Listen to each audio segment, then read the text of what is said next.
Greetings in Christ. This is your 3-minute Psalm devotion for Psalm 64.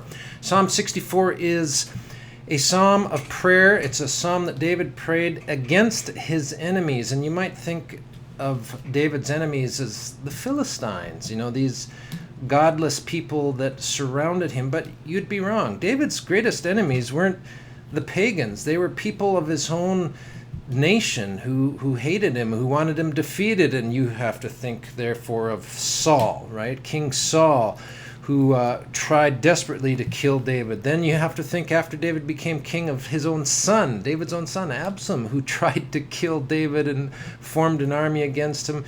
There's Absalom's advisor, who was very smart and wise, Ahithophel, who was in the conspiracy to get rid of David.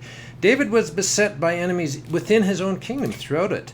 And we have to think that this is kind of normal for the believer. And so we can pray likewise that our enemies who use trickery and underhanded ways and lies and deceptions to defeat us. All right? And in the end, we can trust that God will take care of our enemies, right? This is the book of Revelation, that God defeats all the enemies of the church. All right, I'm going to read Psalm 64, verses 1 through 4, and then I'll skip to 7 and 8. So here we go. Hear my voice, O God, in my complaint. Preserve my life from dread of the enemy.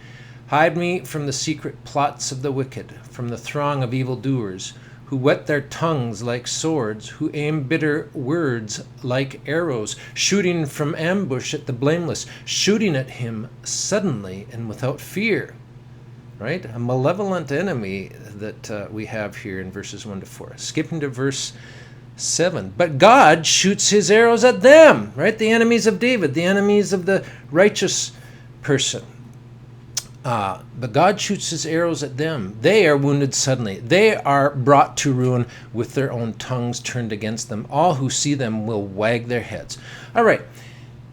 Interestingly, the Midrash, these old Jewish writings that Jews of today look to for insight, these are not believers in Christ, but sometimes they say some wise things, and they actually connect this psalm to Daniel, right? And how these high government officials conspired and lied and had Daniel thrown into the lion's den. But then what happened in the end? Daniel was released. He escaped, and the people who plotted his ruin perished devastatingly, right? Interesting connection there. You have to consider Luther and the lies and all the crazy things that he had to deal with from the Roman Church. People who were supposed to be Christian and wanted him dead and defeated.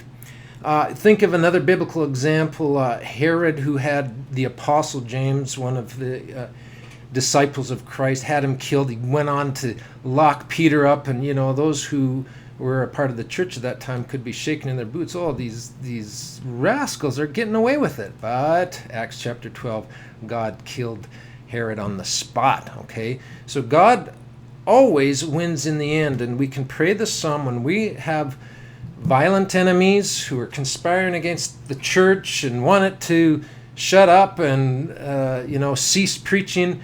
We can think of this psalm and the fact that God will shoot his arrows at those who shoot their arrows at us, right? That's enough for today. Have a blessed day in the Lord.